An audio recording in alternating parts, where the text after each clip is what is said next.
Remember when you ran away and I got on my knees and begged you not to leave because I'd go berserk? Well, you left me anyhow, and then the days got worse and worse, and now you see I've gone completely out of my mind. And they're coming to take me away, ha-ha, they're coming to take me away, ho-ho, hee-hee, ha-ha, to the funny farm where life is beautiful all the time, and I'll be happy to see those nice young men in their clean white coats, they're coming to take me away, well, you left me anyhow, and then the days got worse and worse, and now you see I've gone completely out of my mind. And they're coming to take me away, ha-ha, they're coming to take me away, ho-ho, hee-hee, ha-ha, to the funny farm where life is beautiful all the time, and I'll be happy to see those nice young men in their clean white coats, they're coming to take me away. Well, you left me anyhow, and then the days got worse and worse, and now you see I've gone completely out of my mind. And they're coming to take me away, ha-ha, they're coming to take me away, ho-ho, hee-hee, ha-ha, to the funny farm where life is beautiful all the time, and I'll be happy to see those nice young men in their clean white coats, they're coming to take me away. Well, you left me anyhow, and then the days got worse and worse, and now you see I've gone completely out of my mind. And they're coming to take me away, ha-ha, they're coming to take me away, ho-ho, hee-hee, ha-ha, to the funny farm where life is beautiful all the time, and I'll be happy to see those nice young men in their clean white coats, they're coming to take me away. Well, you left me anyhow, and then the days got worse and worse, and now you see I've gone completely out of my mind. And they're coming to take me away, ha-ha, they're coming to take me away, ho-ho, hee-hee, ha-ha, to the funny farm where life is... Yo. And welcome to Cocktails and Streams with Skip. All right, so basically what this is going to be is just a weekly cocktail hour, happy hour type thing, and we're going to talk with different people, do different things, show different videos, have a little bit of fun, you know what I'm saying? And I'll be your host, Brad Chapman from Brad Chapman Music. Basically, Brad Chapman Music is going to be my brand, and we're going to be promoting amateur talent in the Maritimes and across Canada in general. So bear with me while I learn the tricks of the trade of podcasting, webcasting, whatever we want to call this funky. Guest joining me shortly, which is going to be very cool. A buddy of mine will be coming out to hang out. Navy buddy of mine and drummer himself. So it'll be good to have just a pal talking about music stuff. And that's what the show is going to be about. Just generic music stuff. Shy away from conflict. And live chat will be encouraged. So please do so. If you can't reach me on YouTube, reach out to me through messaging me on Brad Chapman Music on Messenger and Facebook. Or, like I say, it's kind of a work in progress, and that's what the Brad Chapman Music brand is about. My videos are about following me, an aspiring musician, retired later in life, and so it's about the people I meet, the stories they have, and I want to share those stories as well. So we'll talk about where I came from. Some of the musicians that influenced me along the way and that are influencing me now. Influenza. That's pretty, current, I guess. Freudian slip, or is that, what do they call that? Anyway, I'll get some smart people on the show to discuss that stuff as well. I want to look at behind the scenes stuff, what makes the music business tick. The Skippy show that'll kind of spin out of some of the stuff I'm doing. We'll discuss the venues, the artists, the interviews, things like that. But in the meantime, this will be just kind of like a fun weekly chit chat. Hopefully weekly, but who knows? It may be one of those things that just happens to happen. And who knows, maybe I'll even do some live performances, jam with some of the artists that we feature here as well. So who knows? I'm going to do my best to keep the content fresh by, doing different things, featuring different camera angles and stuff, which I'll learn along the way too. So bear with me, learning some new software, and I think it'll be a lot of fun either way. Also, I've got big news on the Brad Chapman music front.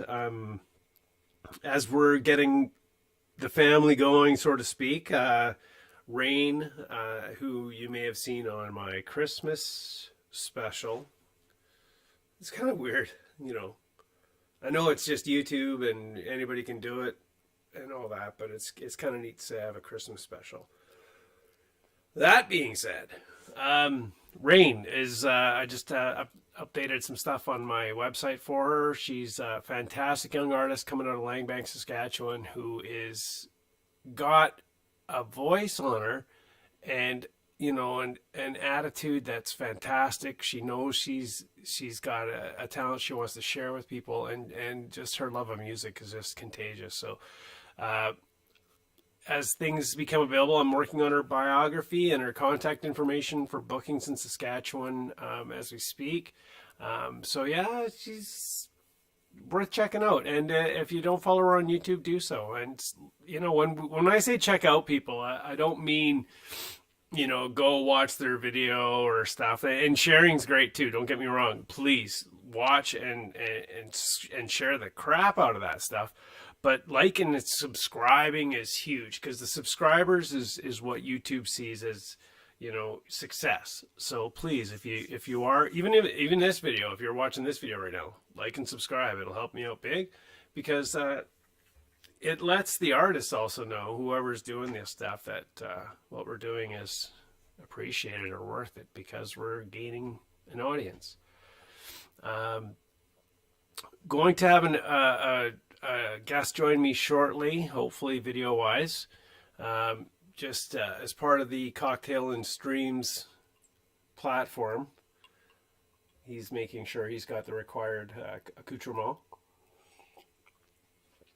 I know it's early, it's kind of like a new thing, didn't really have a lot of prep time to announce it, but once again, this is how we learn, do stuff on the fly and go from there. If you are watching this now, hey, what do you want to talk about? What would you like to see on the Cocktail and Streams hour, within good taste? It's not a PG-13 show. It's adult content, and as far as language and stuff is concerned, we're not going to be abusive or distasteful. But if we use a few adjectives, being ourselves, so be it. You know what I mean? And it's about music, and it's about creativity, it's about art. So, sometimes that's just, part of it. I'm not saying you have to swear to be an artist, but, when you need to emphasize something, those words come out. So I'm rambling, of course. In the meantime, I'll also check to see that the other part of the show works.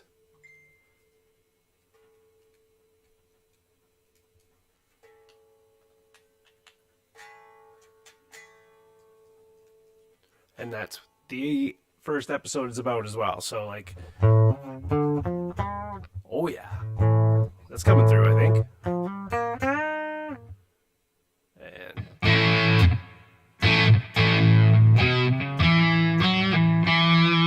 maybe we should write a theme song or something. Cocktails and Streams with Skip. No, that sucks. Justin's talking to me here. Hang on. Hello. We got an accepting call. Let me see if I can get this up here. Nice. There he is. I'm going to bring him over. Bear with me here. Well, I learned the software part of this, man. Justin, can you hear me? I can hear you, buddy. I can't see you, though. Okay, well, we'll fix that in a heartbeat. I will get you up on the screen here. I don't even think there's many people watching yet, so bear with me. There he is. I hope you already did the viewer discretion as advised, and that I Pretty use profanity, sentence enhancers, and all that good stuff. Well, I talked about adjectives, and and as musicians, art form and all that other stuff, we don't really necessarily. We have adjectives that we like to use to express ourselves, and that's part of the art form, right?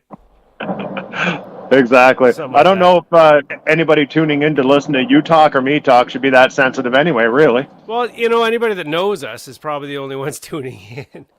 Yeah. You got Norm Legault sitting at home losing his mind. He's like, what's going on right now? What are these guys doing? So, yeah, I was just thinking, like, I got to come up with a theme song at some point. So. Can you hear the guitar on your end? I can hear the guitar. Nice, loud, and clear. Yeah, and you're coming across clear, brother. So, yeah, for those that are possibly watching, I should get that feed up, too, just so... My biggest thing is I want to kind of respond real time with people that are chapping in, right? So. Oh yeah, absolutely. Still can't see you though, brother. Are you watching through the YouTube app or the Messenger part? No, through Messenger. Yeah, that's probably why. You might have to pull up YouTube on a separate screen or something. I'm just trying to figure out how I can clean up this a little bit. Not me. There's never a possibility of cleaning that up. But yeah, for those of you that are watching on YouTube and have me or Justin on Messenger, let us know. Hey, say, hey, what's up? And let me look at this. Can you hear me still? I think I lost you. No, I'm still here. I'm seeing if I can get a third party to put on the YouTube app on their phone to see if everything's coming through loud and clear on both ends. Yeah, man. Yeah, this is like a inaugural run. It's like the sound check of the cocktails and streams business. Well, everybody's kind of tuning in for the live. Cheers to you, fella. Cheers to you. Cheers to you. Biggest thing is I just want to get you ballooned so that they can't see the controls. You know what I mean? How do we do that, brother? Oh yeah, no, you go. Because you know what, you're a good-looking guy. I don't want people to miss out on the opportunity to see. Oh, hold on one sec, Brad. Just for your own ability to do it, you can mute that. But just so you can get the full-fledged viewership of it. Yep. This is what it's looking like on a mobile device. Let's see the controls. You know what I mean? Getting everything nice and live on YouTube. Oh yeah, no. Okay. So on the you were showing me the mobile device. Is it cutting people off? Like, I don't care if people don't see me, but Oh no, we can see you. You can see me. You can see everything all at once. Awesome. Now I just got to figure out how to clean up the window on your side a little bit, I think, buddy. But yeah, so you had a good Christmas. Oh yes, good Christmas. Santa Claus was good. Excellent. Had to have a rum and eggnog to start the day and all. Yeah, that sounds great, man. Sounds great. How about yourself? How was your Christmas? It looked like you got together with some good family and stuff. Well, absolutely. And you know what? I'll tell you, this year it just seemed like the gifts were more thoughtful from everybody. You know what I mean? Like, and I think even maybe I made more effort. I don't know. It's been weird. I think with the last couple of years, it's just kind of. It didn't seem like the hustle and bustle was as arrogant. I don't know, you know what I mean? Like, I think a lot more people were patient this year and just understood things a lot more than maybe they used to. And I saw more patience. Mind you, I still heard of, people being silly. Mind you, I think that's because people have become very used to using Amazon towards Christmas, and the chaos of the actual shopping aspect's gone, so the stress level's kind of gone down quite a bit. And you know what? Looking at 6 different places for an item, as much as I want to say shop local, but like going through 6 different chain stores to find that sale item, to me doesn't really keep it local. Sorry, but whatever. That being said, people maybe taking the time to think about the gifts and stuff. This year I got some great gifts. Like, I mean, anytime you get a music gift card for Long and McQuaid, I mean, that's gonna probably get used in a week. But no, it was really good. And then the food, man, my mom and dad, like, they put on a great spread every year, but this year my mom did something different, and she did everything the day before. But everybody's learning how to do things a lot less stressful, and that's important. I think that's Oh, for sure. The wife put on a great spread herself. I took credit for the stuffing. Everything else was her slaving away in the kitchen like a mad woman. Yeah. That's that nice down home Newfoundland wife that I got. She will definitely make sure that I'm well fed.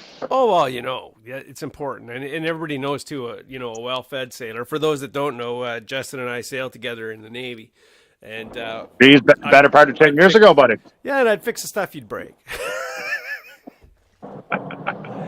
Or try to. Anyway, but so the reason we're hanging out tonight is, I mean, not only from that camaraderie that we gained together in the Navy, but you're also a drummer. And from what I've seen in my time in the Navy, I know a very good one. And we have a lot of similar views on music and things like that. And that's why I thought, it'd be great to get you on tonight to have you join me. So, yeah. So what's in your glass tonight? I'm drinking Sailor Jerry's and Pepsi. Ooh, nice. We could tell a story about Sailor Jerry's in Mayport, Florida. Well, if you can remember the story, you didn't have enough of it. I said we could. I didn't say we were gonna. No, but I mean, great call, Sailor Jerry. Great. In fact, talking about Sailor Jerry, my first tattoo was a Sailor Jerry American traditional inspired tattoo. So, coincidentally, tonight I'm having a Wayne Gretzky rye with Coca-Cola Zero because I'm trying to watch my figure for. I know that you've been watching it for long enough, so it's my turn. Well, and I'm just going to try to clean this up a little bit. Again. But I might not be... Can I do a full screen on your beautiful mug and see if that works? On that note, how's the weather down east, buddy? We got snow today. We had a little bit of snow for Christmas yesterday. It was like the first time we actually had like tangible snowflakes, and it was cool because we got to say, like we did it for Christmas. We got the old white Christmas business, right? But so that was cool. And today we even had more snow, but it didn't last once it hit the ground. It just melted. The asphalt's still warm or whatever. So whatever it is, que sera, sera. Whatever will be, will be. Now, can I flip you around here for a second? I'm going to do this.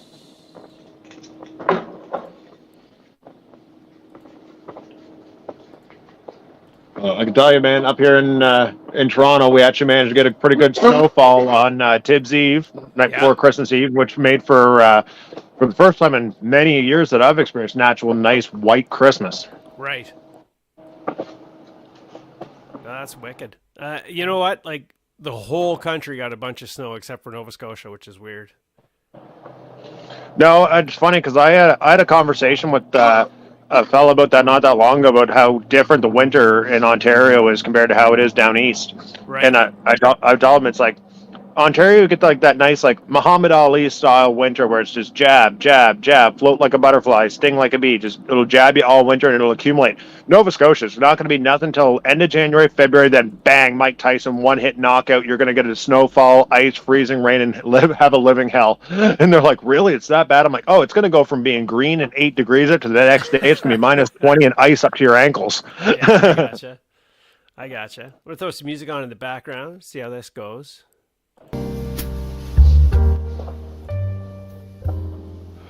little saucy, you know, little background lounge jazz for this cocktail evening. Lounge jazz, nice touch. Yeah. Still, oh, I lost a part of the logos there. There you go. That's very nice.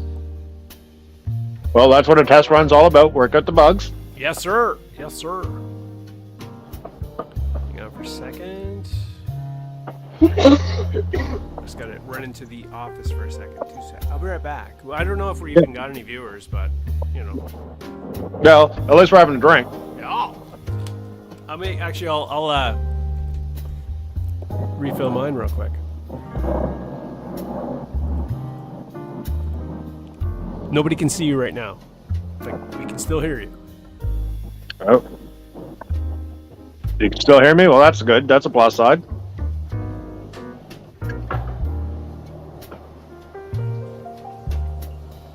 I don't know if you could see me again yet or not, but a little bit of mood lighting here. My little cozy cabana.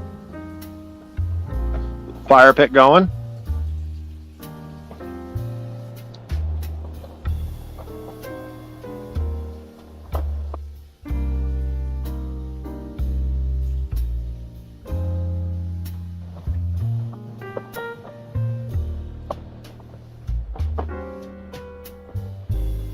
You still there, Brad? Yeah, I'm just refilling. Oh. Do I need to tighten up the compression or anything like that on my mic? Were you able to hear too many background noises on that one? I mean, again, I'm not streaming it still live on the other device or anything like that, but I can hear you crystal clear through Facebook in any case. Anyway, no, we're sounding good. I'm just gonna grab a new prop. I'll be right back. A new prop.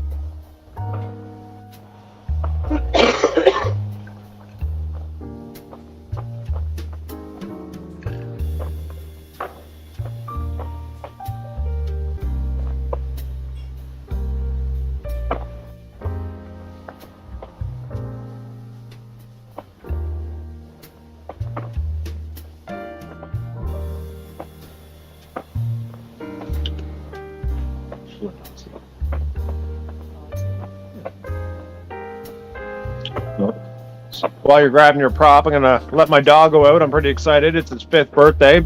Big old 150-pound or so Rottweiler Doberman mix named Ozzy Posborn, the Prince of Darkness. Come here, Oz. Come here. Look at his face, Brad.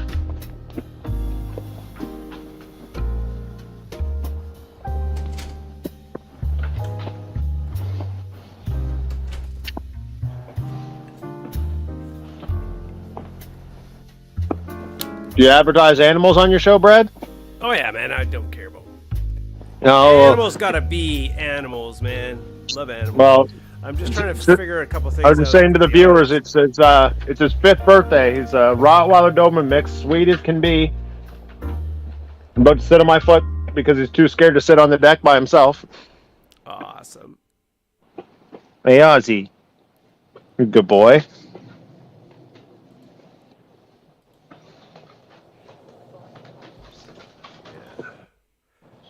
Just wish there was some way I could get rid of all those controls on your side there, right? You know, that sort of. Get rid of what? You know, like on your feed there, just got to figure out how to tighten it up so nobody can see me, like the controls on the bottom of your screen and all that. Anyway, let's talk music, man, friend. Yeah, man. Hit me up. I don't know. What's on your mind? What do you think of the Lux Eterna, for starters? I haven't listened to the full Metallica album yet, but I've heard Lux Eterna. What do you think of that stuff? Well, it's nice to hear Lars Ulrich actually playing a straight 4/4 without getting cocky about it. Yeah. You know, it's nice to hear him not hitting one of those ply plates for a change too, for a snare drum. Yeah, well, and that's the yeah, exactly. If you're referring to Saint Anger, it's nice that I don't know if he hired a new drum tech or what he decided to do, but it actually sounds like a snare drum again. Yeah. Well, but I mean, there was stuff on Anger I liked. There's no doubt about it. I just hate, it's almost sad. I see Hetfield every time they do a live show or something like that. He's like Saint Anger, and everybody's like, and he's like, come on, give it a chance. And, you know, I feel bad, but no, still, there's some good stuff on there. But I mean, every band's going to have an album that's kind of, you know, they look back on it and go, what were we thinking? You can think of Guns N' Roses, the Spaghetti Incident. Nobody talks about the Spaghetti Incident. You can think about Motley Crue, Generation Swine. Right. Not great. I mean, no, man, what was that? Generation Swine. That was they had the LA. What was the song? Shoot. They had one song that they were trying to promote, and it went over like a lead balloon, I think. Oh, it was yeah.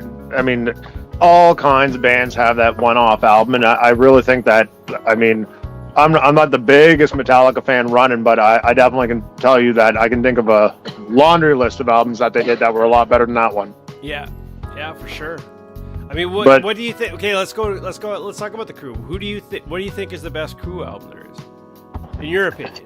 You know, I mean, best Who album? Crew, Motley Crue. That's in your mind. Oh, sorry, Crew. Yeah, what would you say? I know. I think I have an idea what a lot of people say, but I'll always have a passion for Dr. Feelgood. It's weird because a lot of people have mixed emotions about it, and it's not about a marketing point of view. And reconnection successful. All right, here comes Justin. There we go. There he is, brother. Because my choice of an album. No, I didn't. Yeah. Dr. Feelgood sucks. You're gone. Yeah. Next caller. But I mean, you got to have a lot of love for what made them who they were. I mean, you're Shout at the Devil, you're Too Fast for Love, Girls, Girls, Girls, Theater of Pain. But I don't know. For some reason, out of all the albums, the one that I can really play over and over again without getting sick of is 100% Feel Good. That's cool. That's cool. I mean, like, I really got into Feel Good probably as I was. Jeez, I mean, you and I have a bit of an age gap. No doubt about that, but you know, a lot of our music likes are the same. But I think I was probably learning Feel Good on the guitar. I was probably Kickstart My Heart was huge. I wanted to learn Kickstart My Heart because it was like the first time I had a whammy bar. Yeah, I had to like yeah, and then just getting that part down was 90% of the song to me. Yeah, just getting that intro down where Mick Mars just does the dive bombs in reverse, and it's just like, you know.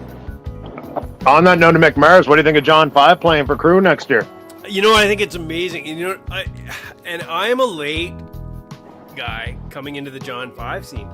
John 5, to me, I just kind of like thought one of those freak show guitar players. But that was the thing is, you know, as we both get obsessed with our careers and our lives, we don't pay attention to the finite details. And, you know, now that I've had some time, I've actually been able to explore music, and John 5 has blown my mind.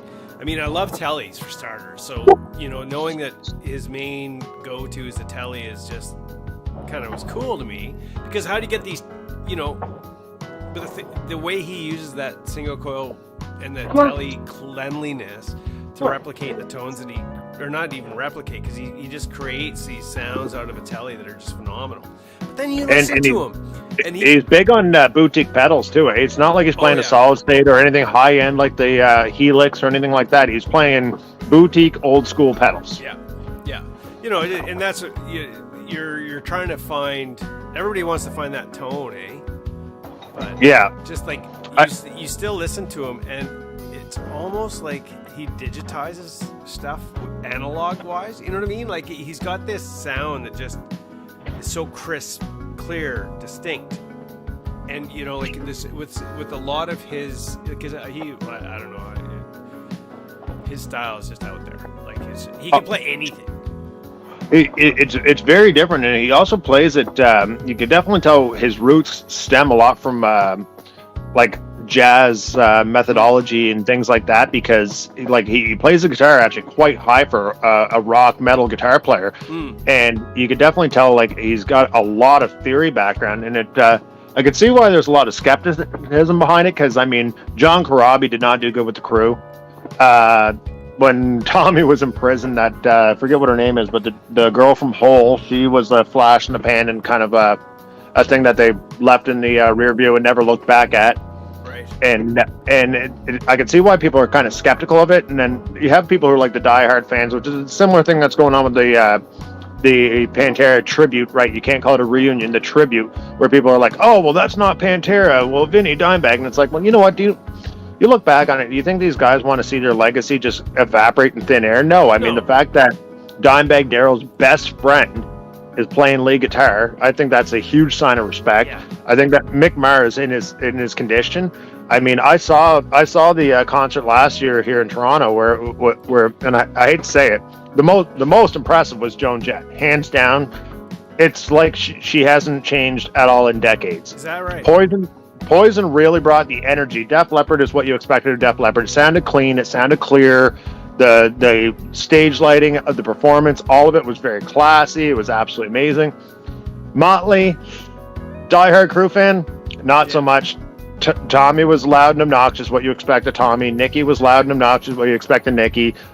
Poor Mick, man, he could barely stand halfway through the show. And, well, Vince can't quite... He just can't cut it anymore. But I just don't know if Vince even cares, to be honest with you. I'm an aspiring musician. I'm in no way here thinking I'm better than anybody, but I don't know, man. But John 5 though, let's go back to John 5. John 5's like the perfect fit in my mind because he has that. I can't say Mick Mars is ever replaceable, but you know what I mean? Like, he still has this demonic mystique that kind of comes back to that shout at the devil. You know, Mick Mars was always kind of dark and had this persona that was kind of a from the shadows type mentality, and John 5 will fit that well. You know what I mean? Like, as far as the dynamic of the you know, the overall band persona, maybe. Well, he's absolutely a fantastic musician and a great fit. I wasn't disappointed with their choice, but I was honestly really surprised they didn't take DJ Ashba because of the chemistry that him and Nikki built with 6 a.m. Well, you know what, too? I see a lot of the bands these days, too, like to keep their side projects just that. You know, exactly. You know, incorporating, their side projects with their main stream doesn't give them that flexibility and creativity, maybe. I don't know. Yeah, the Wayne Gretzky's talking. But I mean that's a very valid point, and to think that it was strange because I mean, you could literally watch a guitar duel between Ashba and John 5, and you'll never be able to pick a favorite, never be able to pick who's more talented and who's got the chops for it. It was kind of a surprise to think that him and Tommy went more of on a personal level of bringing their close personal mutual friend of theirs, where they have a history of towards the end of their tours being at each other's throats, right? But, on that note, but you've always had bands that have always had those conflicts, but still at the end of the day they're able to resolve it, right? Which is cool. Exactly. I mean, look at GNR with their Not in This Lifetime tour, and I mean, you never know what's going on behind the curtain, how Slash and Axl are actually getting along, but I mean, the stage performance there, they're selling out seats, they're doing great. Yeah.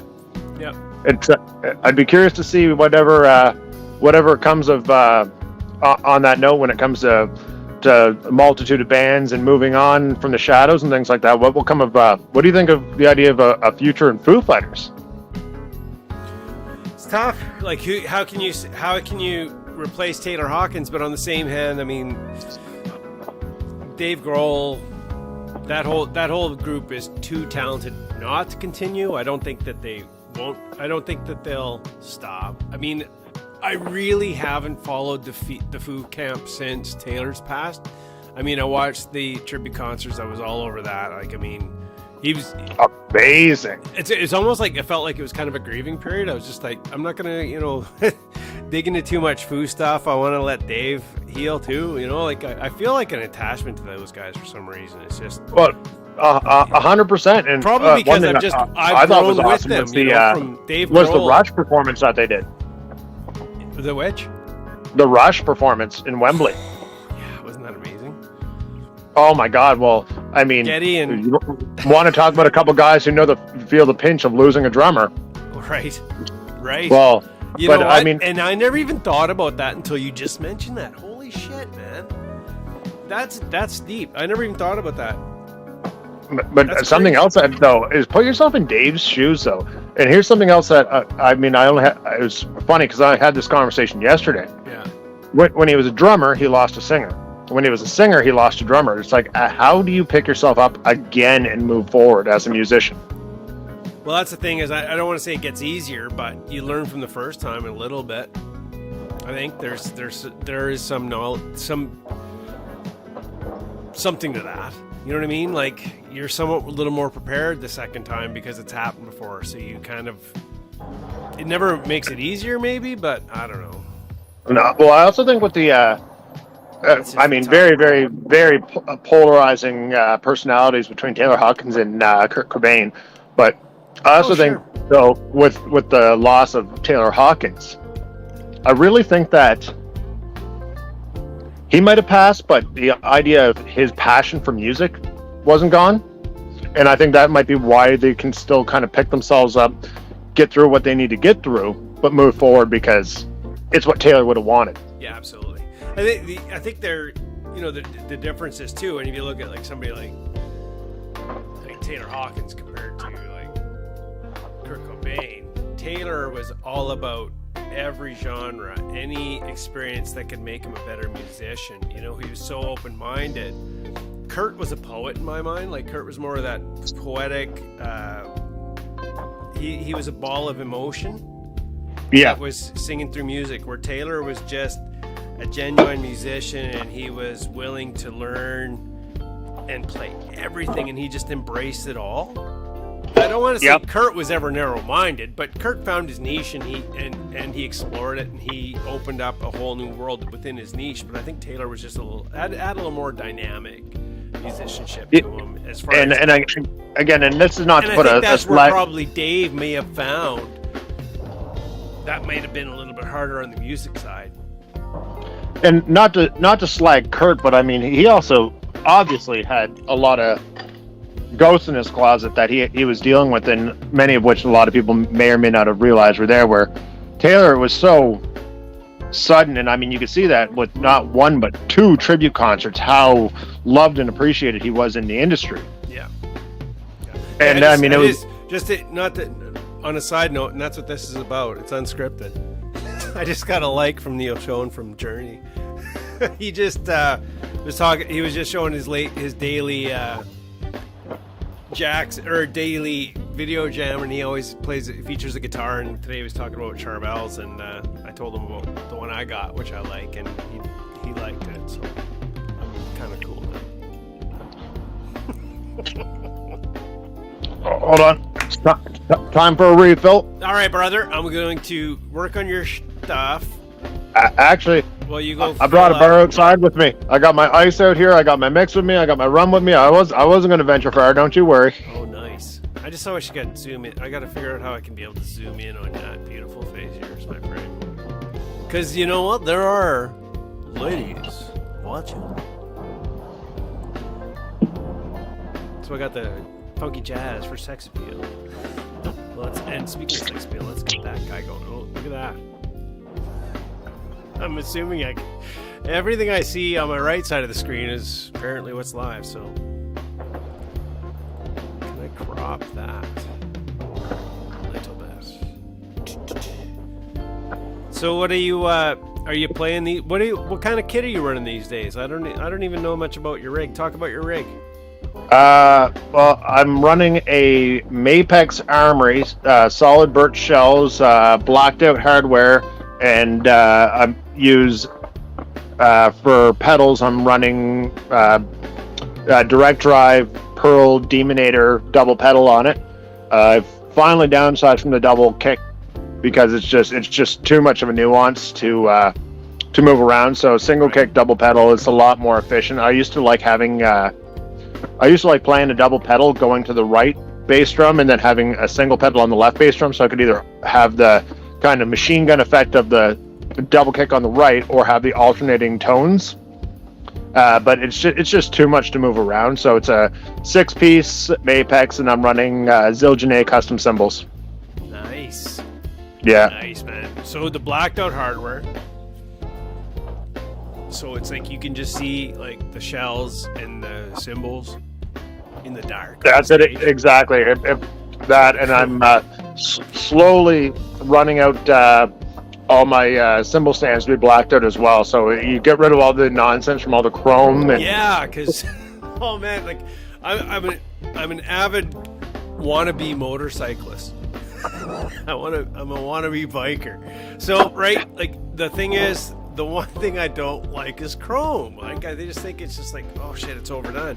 So I like a lot of gunmetal stuff. I like a lot of black stuff. Like I'm gonna grab my Epiphone in a bit, but my Explorer, I got it and I ordered it as a retirement gift. So I got this Epiphone Explorer.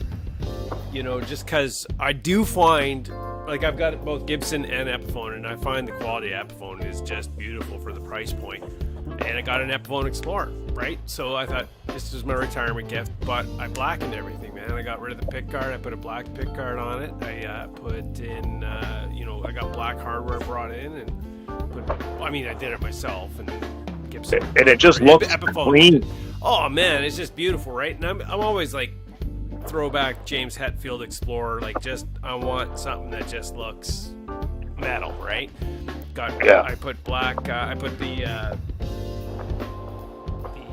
I gotta grab this thing. All right, hang on for a second, 2 seconds. I'm gonna grab this beautiful baby.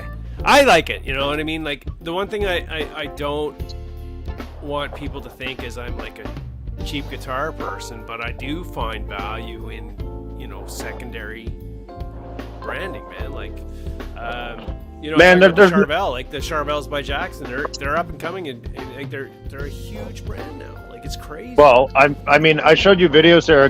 My good buddy Matt, lead guitar player, and he plays a EVH Frankenstrat entry level, and he plays an Epiphone Les Paul / starter pack edition running into a Line 6 Spider amp. And you've heard in videos, I've shown you videos and whatnot. Oh man, he's impressive as shit, man.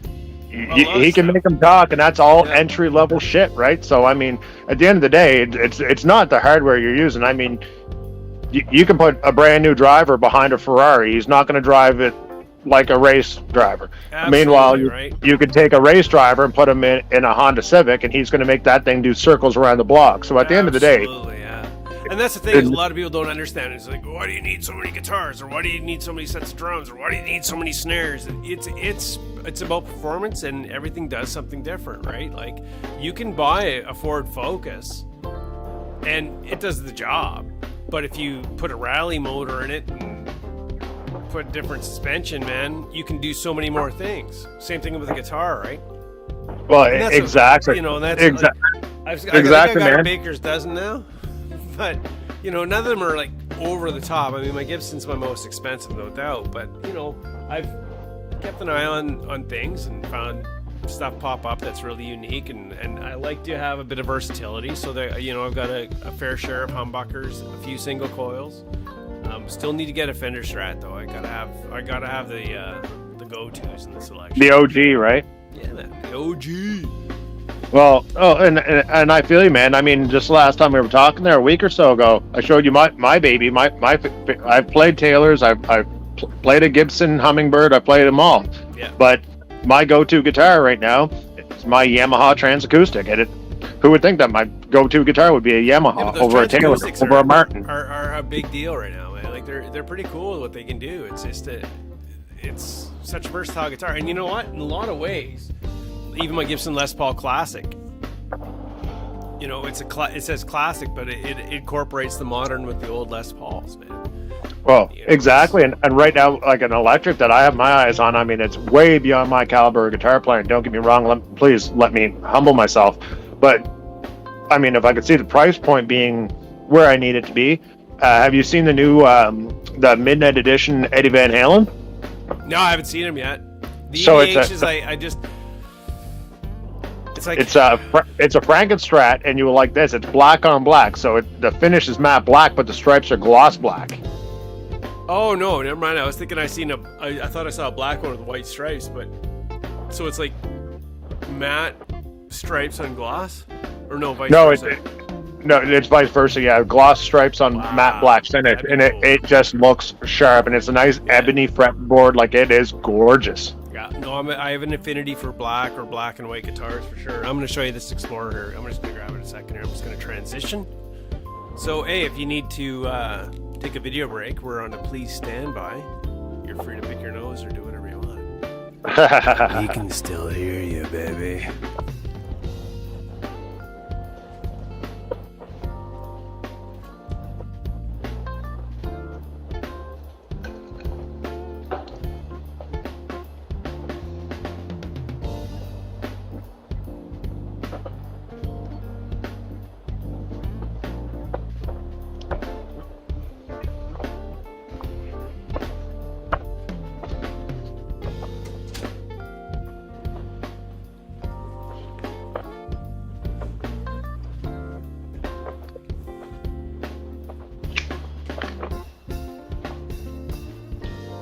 For the viewers, I'm not typically this bad of a chain smoker, but I'm about half a 40 a rum down range, and I'm sitting outside enjoying somewhat of a mild evening, so fuck it.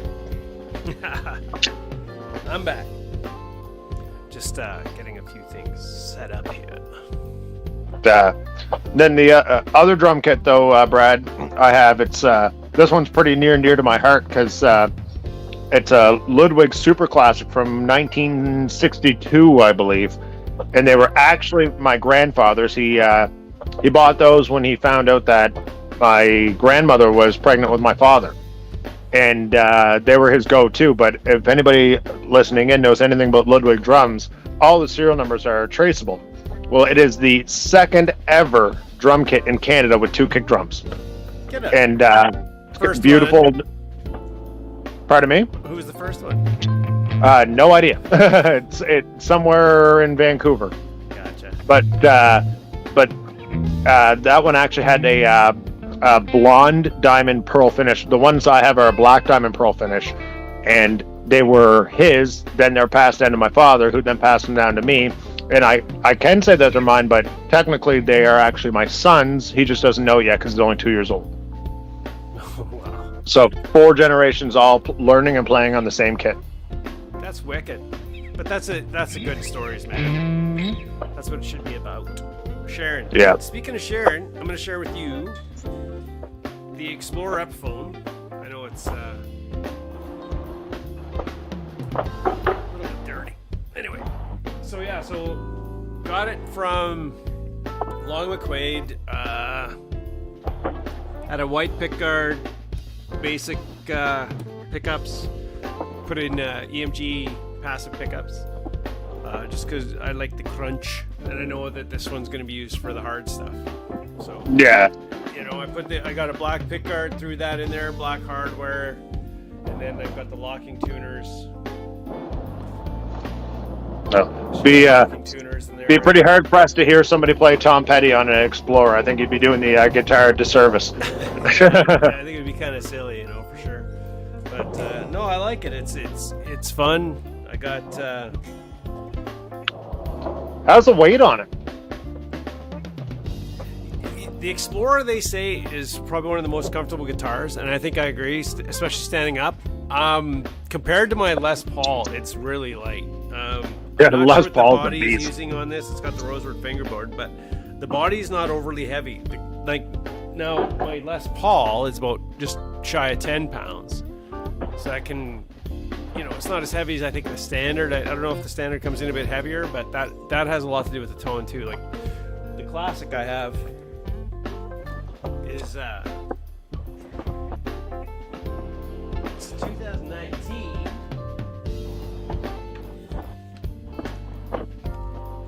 and it's like I was talking about the modern versus classic, or like the standard's kind of like the standard's the standard Les Paul, man. They're the sought after. That's what you want, and they're a few dollars more, but this is kind of brought out with a little more brighter tone and stuff like that. But it's still got the heavier body, so it's still, you know, comes in about like 9.7 pounds. No, there's nothing to be said about a Les Paul. I mean, it certainly doesn't know anybody any favors. No.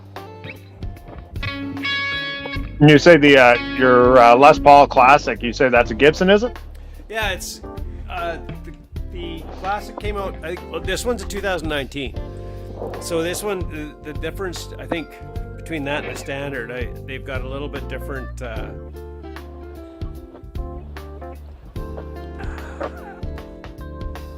Options as far as pickup control. Like, so these ones got the push up, pull down pots. So it gives you.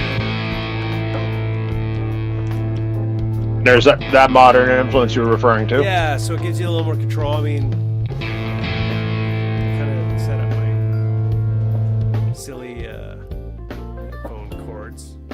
I was bragging earlier about how I went cordless on the guitar. Now I got my headphone cords drained.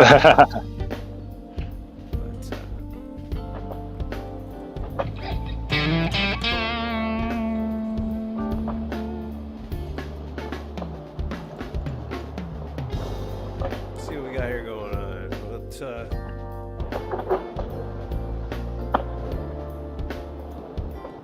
back that up a little bit.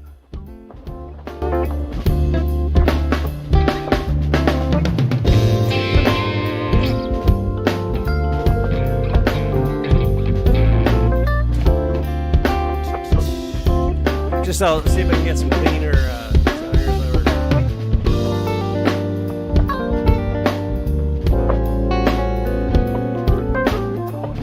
On that note, while you're troubleshooting, who do you think right now, out of what you'd consider to be modern rock bands, are going to be the next legend? Because I mean, obviously, you look at the bands that we've known to be legends, like your Led Zeppelin, your Van Halen, your Who, your Motley Crue, your Ozzy Osbourne, Sabbath, what have you.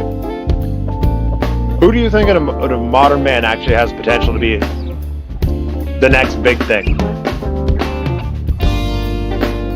I'd say Foo Fighters for sure are going to go down as one of the best rock bands from this century. Just because they have been consistent, they have inspired.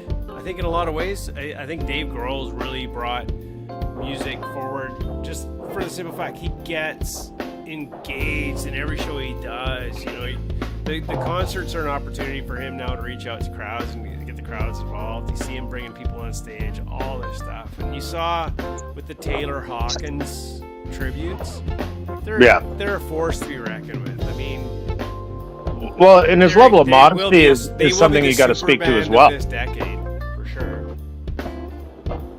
No, I definitely agree. Foo Fighters are definitely probably at the top of the mountain in that respect. I would have a tendency to say we should watch out for. Jeez, this is the problem with having cocktails and streams. Remembering names and stuff. It'll come to me in a second, but yeah. So.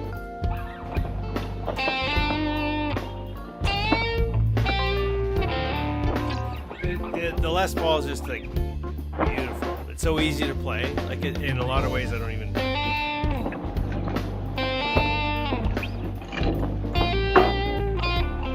I feel like I'm spoiling myself because when I go back to playing my other guitars, it feels like I'm just like shoveling mud. Oh, well, there's a time and a place for everything, right?